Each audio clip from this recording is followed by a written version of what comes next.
Good morning, believers. Good morning, Israel. Word of Truth channel with Jeff Deloach. Word of Truth. Welcome back to the channel. Whatever time it is for you in YouTube land, morning, noon, night. Welcome back. Heavenly Father, we love you, we honor you, we praise you. We bow before you. We are a truthful nation. We don't lie. We are a truthful nation per Zechariah 8. I'm not an address guy. You know that, Lord. Zechariah, you said, don't lie to your brother. Tell the truth and keep peace in your gates. And that's what we shall do in your name. We love you. We honor you. We praise you. Jesus. Amen. So in the last video, I read Psalm 34 and it was talking about don't lie. Lying lips. Lying lips are an abomination to the Lord. And that life will go better. Life is peaceful and life is abundant and life is sanctified by the truth, because Jesus is the way, the truth, and the life. So the fact of the matter is, when you're telling the truth, you're with God, and when you lie, you're with the devil. And lying's murderous. Lying creates death. Lying creates conflict. Lying creates strife. Lying creates every bad thing under heaven. Because the father of lies is the devil. And when you lie, you're behaving like children of a devil, so don't lie. So anyway, in that psalm, what was it? Psalm 34, 13. I'm not going to go back. I'm going to go forward. The psalm was about Alimelech and David. And I was wondering what was the story about Alimelech and David? So I went to Samuel to find out. I wanted to make sure we got this right. So the story is that when David was running from Saul, I'll read it real quick, parts of it, so you get an idea. Then David came to Nob to Alimelech the priest, and Alimelech was afraid at the meeting of David, and said unto him, Why are you alone, and no man with you? And David said to Alimelech the priest, The king has commanded me to do business, and has said unto me, Let no man know any of the business wherewith I send you. And what I have commanded thee, I have appointed my servant to such and such a place. So he's, right off the bat, he's lying to Alimelech.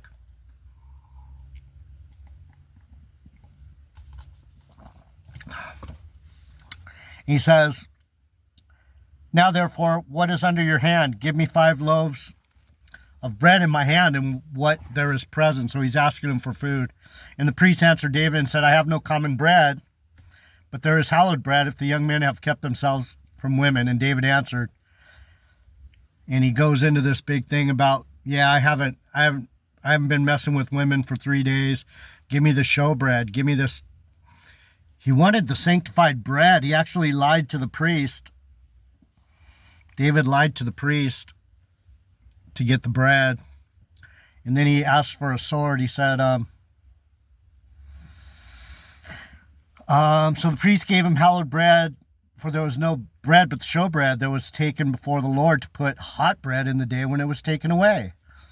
Now a certain man of the servants of Saul was there that day, detained before the Lord, and his name was Doeg the Edomite, the chiefest of the herdsmen that belonged to Saul. So Saul, the Benjamite, was, among other things that he did that was nasty, the Benjamites, we did some crazy stuff. So I'm not going to go too much more into that. I've talked about it before. Part of the reason I am who I am is because I'm a Benjamite. And yeah, I'm going to just keep moving. So this Edomite, this wicked Edomite, was part of Saul's herdsmen. He was basically a slave to Saul. David given Goliath's sword, and David said unto Alimelech, and is there not here under thine hand a spear or a sword? For I have neither wrought my sword or a weapon with me, because the king's business required haste. So he had to move fast, so he didn't have a sword, right? And the priest said, the sword of Goliath, the Philistine, whom you slew in the valley of Elah, behold, it is here wrapped in a cloth of ephod. If you'll take it, for there is none other save that here. And David said, there is none like that, give it to me. So he grabbed the showbread and he grabbed the sword, and Alimelech believed everything David said. And so David ended up going and getting captured by the Philistines.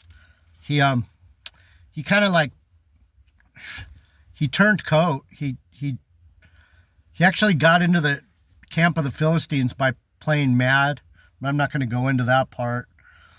And so on the next page, it talks about what happened because of David's lie. Saul rebukes his servants. Same chapter, next chapter, 22, verse 6, 1 Samuel. And Saul heard that David was discovered and that men that were with him. Now Saul abode, this is key, remember this because I talk about this all the time. Saul abode in Gibeah under a tree in Ramah, having his spear in his hand, and all servants were standing about him. When it talks about Ramah and Gibeah, this is some sacred ground. This is where Samuel was from. This was, back in this day, he was basically sitting on the throne of God. When you hear Ramah, don't get yourself confused. That is like, for my tribe, Saul of Gibeah and Ramah is something that most of you will never come to grips with because you just don't understand. Even myself, it's beyond my understanding completely. It's in parentheses. A tree in Ramah. He was under a tamarisk tree. So there's a depth of understanding about this standing in Gibeah under a tamarisk tree in Ramah. That's like saying Saul was he was in the power seat, in other words. Then Saul said to the servants that stood about him, he said, hear now, you Benjamites, will the son of Jesse give every one of you fields and vineyards, and make you all captains of thousands and captains of hundreds? He's saying, is that Judite? Is David going to make you? Is David going to be able to make you the man that I've made you? He was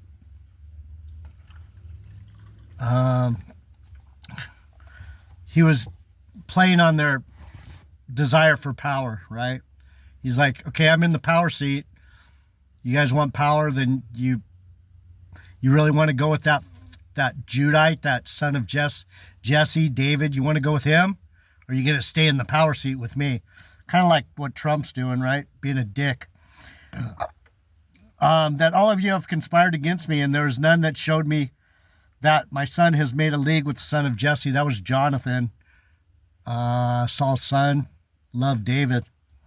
And there is none of you that is sorry for me or shows me that my son has stirred up my servants against me to lie in wait as at this day. So Saul found out that David's doing stuff against him, and this Dog, this Edomite, this nasty, dirty Edomite actually told the truth. He told the truth to cause trouble.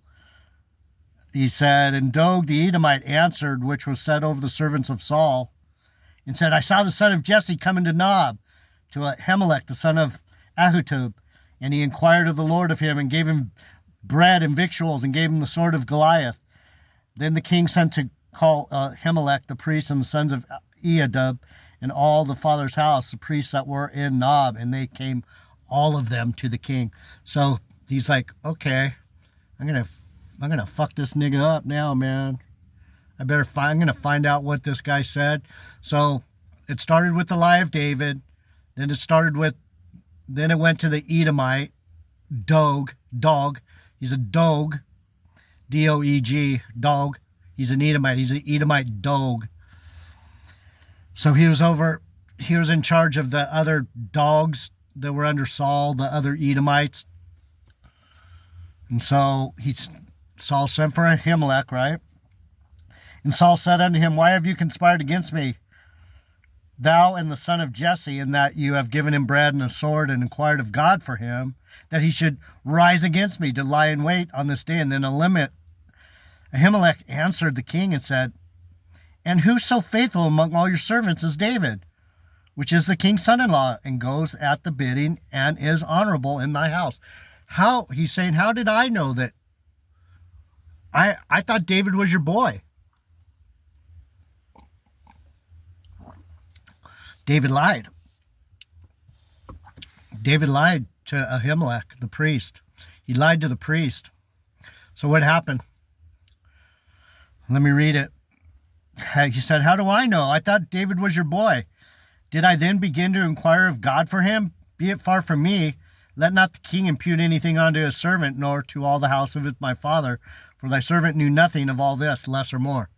He's saying, I was just minding my own business when your boy came to me and lied. It's not my fault. And what did Saul do? Saul made worse things worse. And the king said, you shall surely die, Alimelech, you and all your father's house. And the king said unto the footmen that stood about him, turn and slay the priests of the Lord, because their hand also is with David, and because they knew when he fled and did not show it to me. But the servants of the king would not put forth their hand to fall upon the priests of the Lord. Right? The people that were with Saul, the Benjamites, were like, we're not part of this bullshit.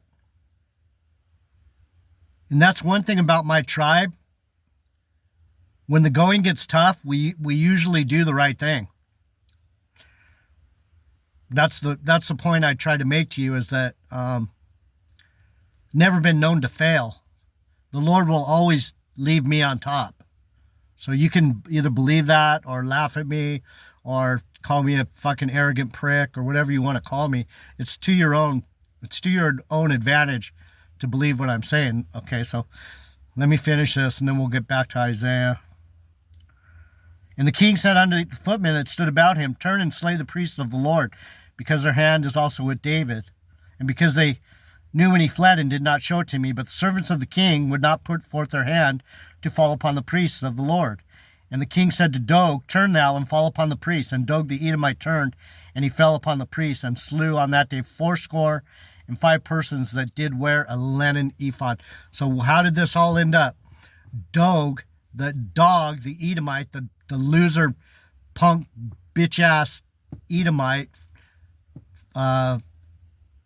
family of Esau, these Ashkenazi fake Hebrew Edomites, this dirty dog said, "Oh, I don't care. I'll slay anyone, anywhere, anytime," because that's what Edomites do. They pick up the sword and they kill. They're liars and killers. So Dog pretty much created this whole thing by listening and then running his mouth. And Nob, the city of the priests, smote he with the edge of the sword, both men and women, children and sucklings and oxen, asses and sheep, with the edge of the sword.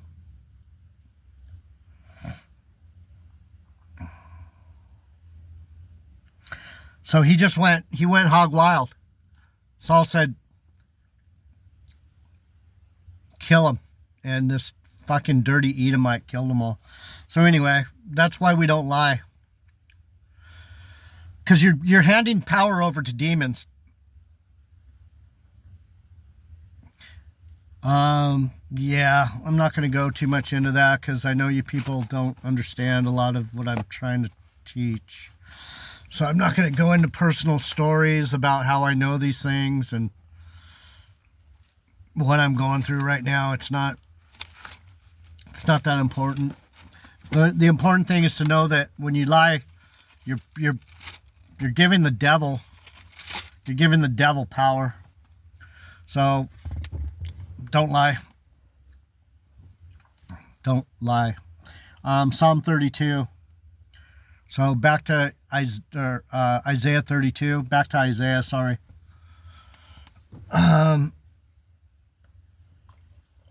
Richard Joyce. He's a funny dude. Anyway,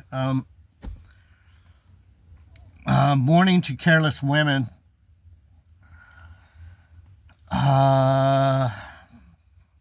He made it about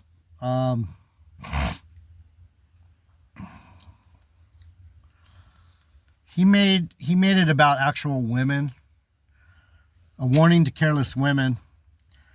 Let me read through this, and then when we get there, I'll point it out to you. It's not necessarily women. It says, "Rise up, you women that are at ease. Hear my voice, you careless daughters. Give ear unto my speech. Many days and years shall you be troubled, you careless women, for the vintage shall fail and the gathering shall not come."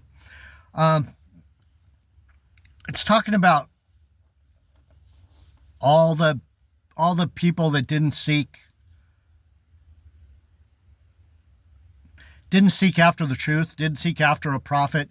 You're at ease because you turn off the videos because you don't want to hear me tell you the truth. You're at ease when you go listen to Richard Joyce or you listen to Gigi at Blue Heaven Channel. You listen to these people that have no value. They're giving you nothing. They're tickling your ears, and you like that, and you're at ease. You're like, I'm gonna get raptured. I'm special. I'm a Christian. I believe. You're basically sitting back on something that you know nothing about. That's what this is about. It's not about women per se. It's about anyone who's acting the bitch. Anyone that won't listen. I'm not listening to you. Yeah. I'm not listening to you. Why would I listen? Yeah. Yeah. That's what it means. Bitches. Biatches. People that won't listen to the truth. That's a bitch. That's the way women act. They won't listen. They tend to lie. They tend to cheat. They have no honor. Women have no honor. Sorry, you women, you have no honor.